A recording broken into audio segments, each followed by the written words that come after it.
My belief is that it's a little bit more complicated than just saying it's left or it's right, and all the people on the right are doing something, all the people on the left are doing something.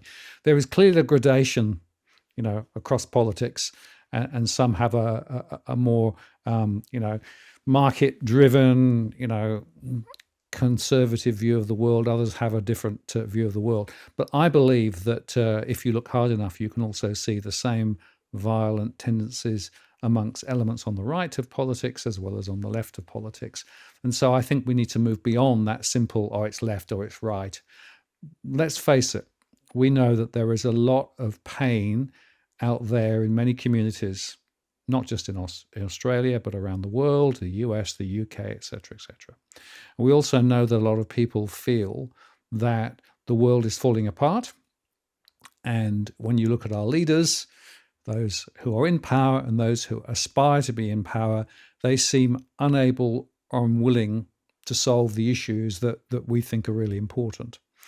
And because of that, there's a growing, if you like, tendency to want to say, hang on, this isn't right, we've got to find a different way forward. Now, when you start thinking about we've got to find a different way forward, obviously the best solution is to have a conversation about it and have a debate about it. And I'm very keen to have debates on these issues. And philosophy is about exploring these things relatively peacefully. Unfortunately, what we've got now is the point where violence has become just part of, quote, the debate, unquote.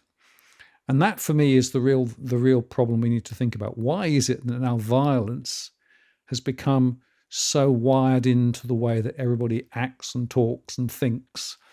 And then you talk about, the right or the left, et cetera, et cetera. So to me, there's a bigger question here than which side of politics.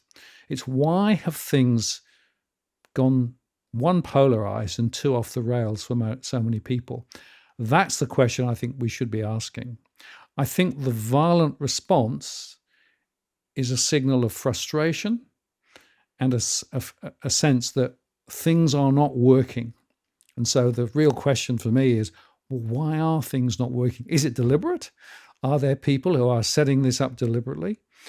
Is the propagation of violence something which actually people are encouraging? Is it the fact that guns are much easier to grab in the US, and that's why we see more gunfire, et cetera, but look at the violence in other places. So there's a bigger question.